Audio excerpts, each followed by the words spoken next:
तहरीक इंसाफ ने परवेज इलाही के एतमाद के वोट पर राय शुमारी के लिए रातों रात कार्रवाई शुरू कर दी। क्या परवेज इलाही 187 अरकान से एतमाद का वोट हासिल कर सकेंगे या नहीं? हुकूमत और अपोजिशन में जबरदस्त रस्साकशी जारी। वजीर आला चौधरी परवेज इलाही घंटों इंतजार करने के बाद पंजाब असेंबली पहुंच गए। फवाद चौधरी कहते हैं कि 187 अरकान का हदफ पूरा कर लिया है। मजीद कुछ अरकान इजलास में शिरकत के लिए रवाना हो गए हैं। पंजाब असेंबली के अपोजिशन अरकान का कहना है कि असेंबली में परवेज इलाही को अक्सरियत हासिल नहीं रही। ऐवान के हाजिरी रजिस्टर के मुताबिक PTI और काफली के 181 अरकान ने हाजिरी दर्ज कराई। वक्फे के बाद असेंबली का इजलास दोबारा शुरू हो गया।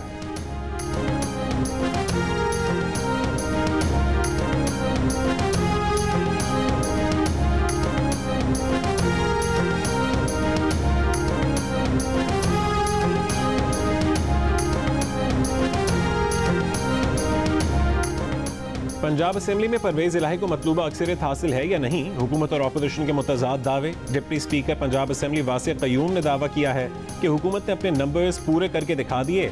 आज ये करारदाद भी आ सकती है कि पूरा ऐवान वज़ीर आला पर एतमाद का इजहार करता है, मगर ये करारदाद एतमाद के वोट की कार्रवाई नहीं होगी। अभी हमारे पास एक और भी सरप्राइज है। फवाद चौधरी कहते हैं कि अब जब नंबर्स दिखाने का वक्त है तो आप भाग क्यों रहे हैं? पीपल्स पार्टी के रहनुमा कमर जमान कायरा ने कहा कि अगर PTI के पास अक्सरियत होती तो वो दिखा चुकी होती।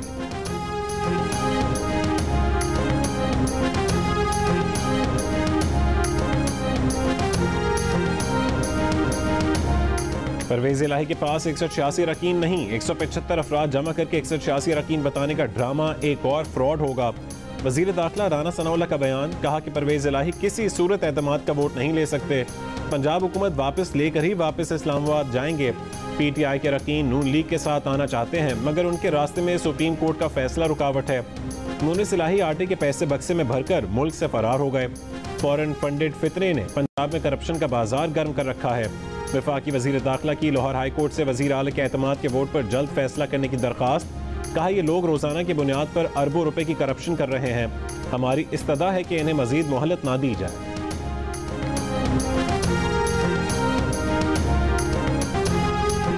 लोगों को डराया जा रहा है कि इमरान खान पर रेड लाइन लगा दी, उसे माइनस कर दिया है। जिसको भी ये तकब्बुर है उसे रेड लाइन मिटाकर दिखाऊंगा। चेयरमैन PTI ने मुबैना रेड लाइन लगाने वालों को चैलेंज दे दिया। पंजाब की पार्लिमानी पार्टी से खिताब में कहा है कि रेड लाइन की बात करने वालों को अकल नहीं, उन्हें पता नहीं कि अवाम कहाँ खड़े हैं। अवाम जब फैसला कर लें तो आप जितनी इंजीनियरिंग कर लें कामयाब नहीं होंगे। किसी पर भी रेड लाइन लगाने का हक सिर्फ अवाम को है। बोले क्रिकेट की तरह अपने अरकान का स्कोर भी देख रहे हैं। आने वाले 1-2 दिनों में अहम फैसला होगा। PTI की फतह ज्यादा दूर नहीं। कहा 2 असेंबलियां कुर्बान कर रहे हैं। असेंबलियां तोड़ने के बाद इलेक्शन होंगे। दोनों सूबों में भारी अक्सरियत से कामयाब होने के बाद बड़े फैसले ताकत से करेंगे।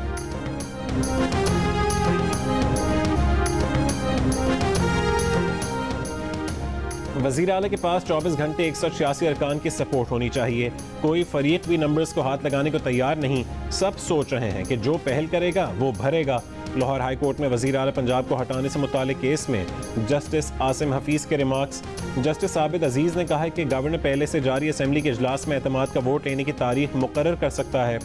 परवेज इलाही के वकील बैरिस्टर अली जफर ने अपने दलाइल में कहा कि स्पीकर को एतमाद के वोट के लिए इजलास बुलाने का वजीर आला भी नहीं कह सकते और स्पीकर के इजलास न बुलाने पर वजीर आला को सजा नहीं दी जा सकती। परवेज इलाही को एतमाद का वोट लेने में कोई दिक्कत नहीं है, मगर बात उसूल की है। केस की समाअत आज फिर होगी।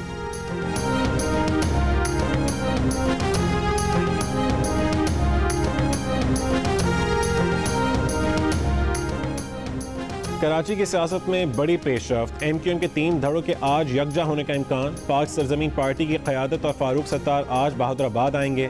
MQM पाकिस्तान की क़यादत उनका इस्तकबाल करेगी। खालिद मकबूल सिद्दीकी, मुस्तफ़ा कमाल और फारूक सत्तार की जानिब से आज मुश्तरका प्रेस कॉन्फ्रेंस का भी इम्कान।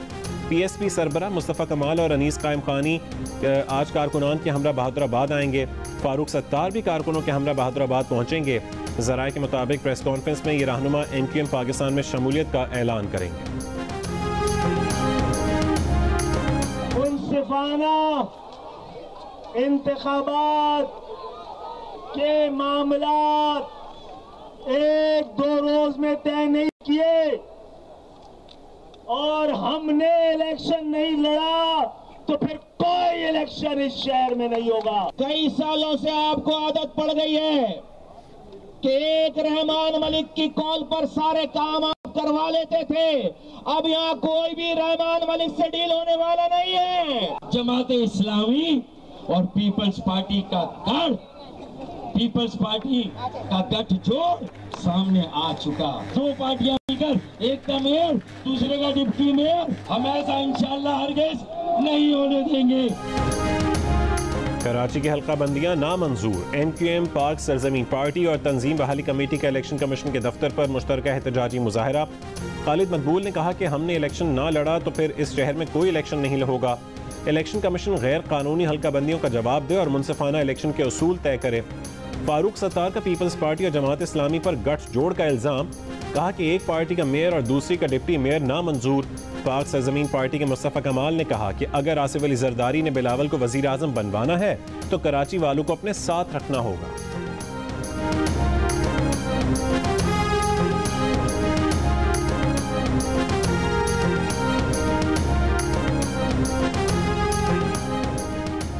कराची वालों के लिए खुशखबरी। दिसंबर के बिजली के बिलों में बड़ा रिलीफ मिलेगा। फी यूनिट बिजली 7 रुपये 43 पैसे सस्ती।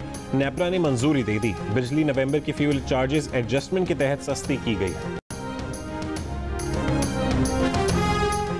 पाक फौज ने कराची और हैदराबाद के बल्दियाती इंतखाबात में पोलिंग स्टेशंस पर फौज और रेंजर्स की तैनाती से माजरत कर ली। वजारत दाखिला ने GHQ के जवाब से इलेक्शन कमीशन को आगाह कर दिया।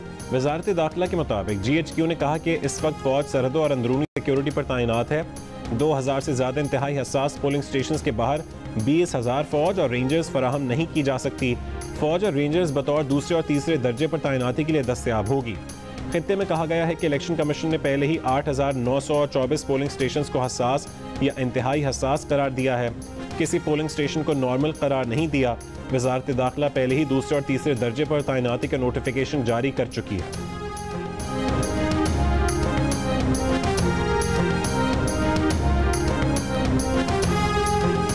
हमारे मुखालिफिन ने जो एक बदतरीन प्रोपेगेंडा किया था हमारे खिलाफ, और आप उसको जानते हैं, मुझे दोहराने की ज़रूरत नहीं, उनके ऊपर अगर उन्होंने कान धरे होते या कोई और उनको उसमें कोई डाउट्स होते तो ये 10 अरब डॉलर ये पाकिस्तान के लिए वहाँ पर प्लेजेस ना होते। जनीवा कॉन्फ्रेंस इंतहाई कामयाब साबित हुई। इत्तेहादी हुकूमत पर अवाम और दुनिया ने एतमाद किया। मजमूई तौर पर 9.7 अरब डॉलर का ऐलान किया गया। अगर रकम खुर्द-बुर्द होने का खदशा होता तो तकरीबन 10 अरब डॉलर का ऐलान नहीं होता। वज़ीर आज़म शहबाज शरीफ की वफाकी वज़रा के हमरा प्रेस कॉन्फ्रेंस। कहा बॉल अब हमारे कोर्ट में है। एक एक पाई शफाफियत के साथ इस्तेमाल करना है। एक सवाल पर बोले कि आटे का मामला सूबाई इशू है। गंदम के ज़खायर कौम की ज़रूरियात के मुताबिक मौजूद है।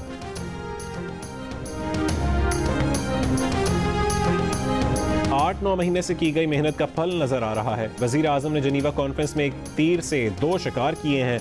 पाकिस्तान की मईशत को नुकसान पहुंचाने वालों को मुंह तोड़ जवाब दिया। कॉन्फ्रेंस में हमने अपना हदफ हासिल कर लिया। पाकिस्तान की तन्हाई का तासुर हमेशा के लिए दफन हो गया। वज़ीर ख़ारजा बिलावल भुट्टो ज़रदारी की वज़ीर आज़म के हमरा प्रेस कॉन्फ्रेंस। कहा पाकिस्तान की मईशत का गलत तासुर इस कॉन्फ्रेंस में ख़त्म हो गया।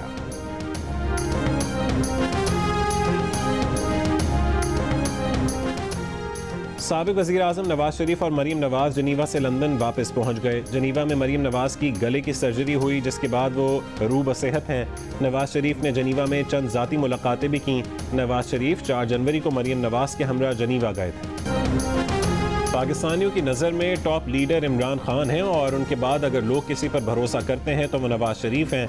रहनुमा तहरीक इंसाफ फवाद चौधरी की मीडिया से गुफ्तगू। कहा कि शहबाज शरीफ पर अवाम का एतमाद 0 है। बिलावल भुट्टो पर सिर्फ 1% लोग भरोसा करते हैं। साबिक एस्टैब्लिशमेंट ने रिजीम चेंज के नतीजे में जिन लोगों को मुसल्लत किया, अवाम ने उन्हें मुस्तरद कर दिया है। अब PTI के अरकान असेंबली को डराया धमकाया जा रहा है। उम्मीद है कि आर्मी चीफ वतन वापस आकर इस सिलसिले में तहकीकात करवाएंगे। दूसरे एक रोज़ा मैच में न्यूजीलैंड ने पाकिस्तान को 79 रन से शिकस्त दे दी। न्यूजीलैंड ने पहले बैटिंग करते हुए डेविन कॉनवे की सेंचुरी की बदौलत 261 रन बनाए। जवाब में कप्तान बाबर आजम के सिवा कोई पाकिस्तानी बल्लेबाज कीवी बॉलर्स का मुकाबला न कर सका। पूरी टीम 182 रन पर आउट हो गई। बाबर आजम ने 79 रन बनाए।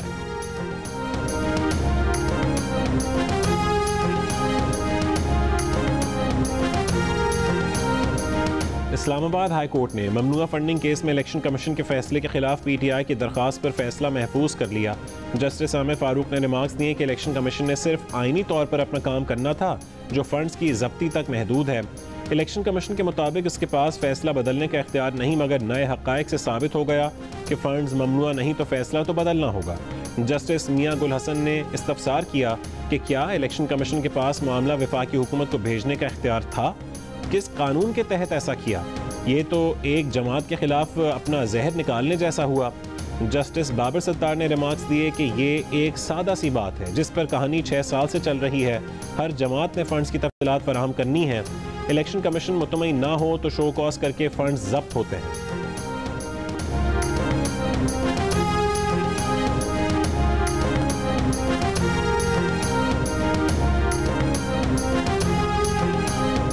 काफ लीग के सरबराह चौधरी शुजात का कहने के वज़ीर आज़म शहबाज शरीफ और वज़ीर ख़ारजा बिलावल भुट्टो को हर रोज़ फ़कीर कहकर पुकारा जा रहा है।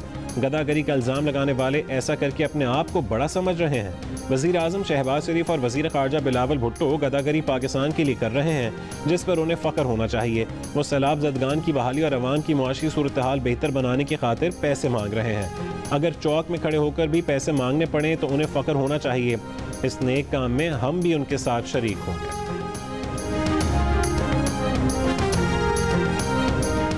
वज़ीर इत्तलात सिंध शर्जील मेमन ने कहा है कि कामयाब सिफारतकारी को भीख मांगने से तशबीह देना मुल्क और कौम की तौहीन है।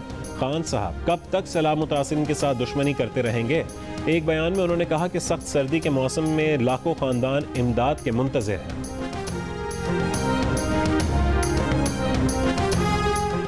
अताउल्लाह तारड़ के पास ऐसे सबूत मौजूद हैं जिनकी बुनियाद पर वज़ीर आला पंजाब और परवेज़ इलाही का नाम ECL में डाला जा सकता है। तर्जुमान मुस्लिम लीग नून मलिक अहमद खान की प्रोग्राम कैपिटल टॉक में गुफ्तगू।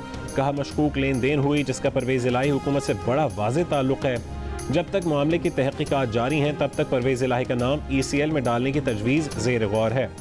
माहिर कानून सलमान अकरम राजा ने कहा कि किसी को रोकने के लिए ECL एक इंतज़ामी तरीका है, इसका कोई कानूनी तसव्वुर नहीं। अगर नाम ECL में डाला गया तो परवेज़ इलाही उसे अदालत में चैलेंज कर सकते हैं।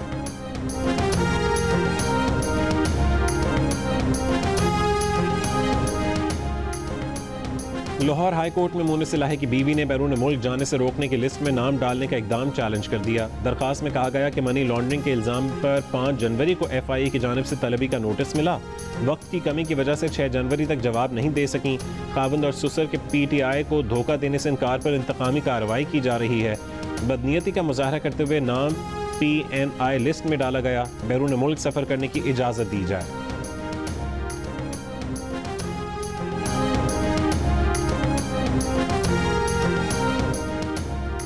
PTI और काफ लीग के अरकान असम्बली मुत्तहद हैं। तहरीक इंसाफ के चेयरमैन इमरान खान की ज़मान पार्क में वज़ीर आला पंजाब परवेज़ इलाही से मुलाकात में गुफ्तगू। परवेज़ इलाही ने कहा है कि शहबाज शरीफ और राना सनाउल्लाह की हर साजिश नाकाम होगी। बात फ़ारान खान पर तशद्दुद की हो या बंदे उठाने की, वो सियासत में इंतकाम पर यकीन नहीं रखते। मुलाकात में सियासी सूरत हाल और एतमाद के वोट से मुतालिक मुशावरत की गई। 4 रोज से लापता मुनिस इलाही के दोस्त फ़ारान खान मंजर आम पर आ गए। लाहौर हाई कोर्ट में पेश कर दिया गया। सहाफ़ी ने सवाल किया, आप 4 रोज से कहाँ थे? फ़ारान खान बोले, कहीं नहीं, इधर ही फैमिली के साथ था।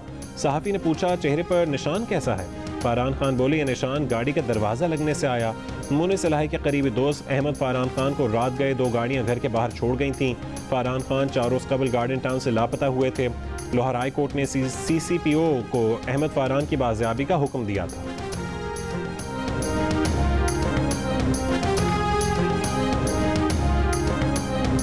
कराची का हक मारकर एक बार फिर कब्जा माफिया के सुपुर्द किया जा रहा है। साजिशी अमल के जरिए कराची पर कब्जा नहीं करने देंगे। अमीर जमात इस्लामी कराची हाफिज नईम उर रहमान की प्रेस कॉन्फ्रेंस। कहा, एक बार फिर शहर को माजी में धकेला जा रहा है।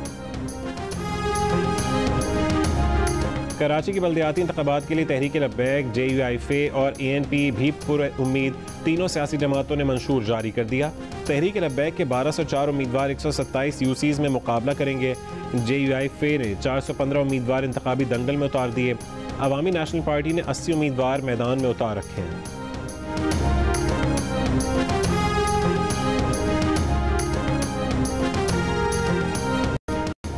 कमर्शियल बैंकों के पास गैर मुल्की करेंसी के ज़खायर शहरियों की मिल्कियत है। हुकूमत ये ज़खायर इस्तेमाल करने का कोई इरादा नहीं रखती। वज़ीर ख़जाना इसहाक़ डार का वाज़ेह ऐलान। कहा, मईशत तबाह करने वाले लोग उनके बयान को गलत रंग दे रहे हैं। उन्होंने ये कहा था कि स्टेट बैंक और निजी बैंकों के पास ज़र मुबादला ज़खायर कौमी ज़खायर हैं। वज़ीर ख़जाना ने कहा कि IMF के कहने पर इक़दाम करेंगे मगर उनका दबाव अवाम पर नहीं आएगा। पाकिस्तान बेहतरी की तरफ बढ़ रहा है। मुस्तक़बिल करीब में गैर मुल्की ज़र मुबादला ज़खायर में बेहतरी आएगी।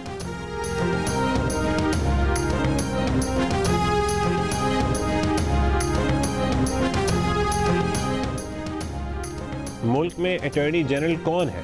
सुप्रीम कोर्ट में डिप्टी और एडिशनल अटॉर्नी जनरल का नए अटॉर्नी जनरल की तकर्रुरी से इज़हार लाइल्मी। प्रॉपर्टी के मुकदमे में जस्टिस फाइज ईसा ने कहा कि अटॉर्नी जनरल ऑफिस से मुकदमात में दुरुस्त मुआवनत नहीं मिल रही। अटॉर्नी जनरल कौन है? डिप्टी अटॉर्नी जनरल ने जवाब दिया, अटॉर्नी जनरल अशतर औसाफ हैं। जस्टिस काजी फाइज ईसा बोले, अशतर औसाफ तो मुस्ताफ़ी हो चुके हैं, आपको नए अटॉर्नी जनरल का नाम नहीं मालूम? अटॉर्नी जनरल के बगैर मुल्क कैसे चल रहा है? सेक्रेटरी कानून तलब। आइंदा समात पर नए अटॉर्नी जनरल की तकर्रुरी और साबिक का इस्तीफा साथ लाने का हुक्म।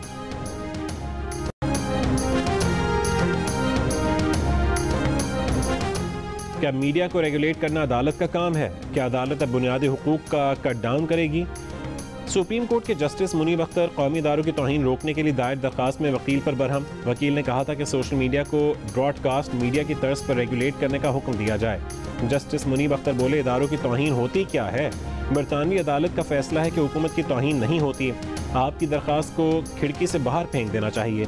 जस्टिस एजाजुल एहसन ने कहा कि आप पार्लियामेंट से कहें, अदालत कानून साजी का नहीं कहेगी। अगर रियासत पाबंदी नहीं लगाना चाहती तो सुप्रीम कोर्ट क्यों हुक्म दे? आप सुप्रीम कोर्ट को नहीं कह सकते कि वह हुकूमत को कानून बनाने का कहे। अदालत की वकील को मजीद तैयारी के लिए मोहलत।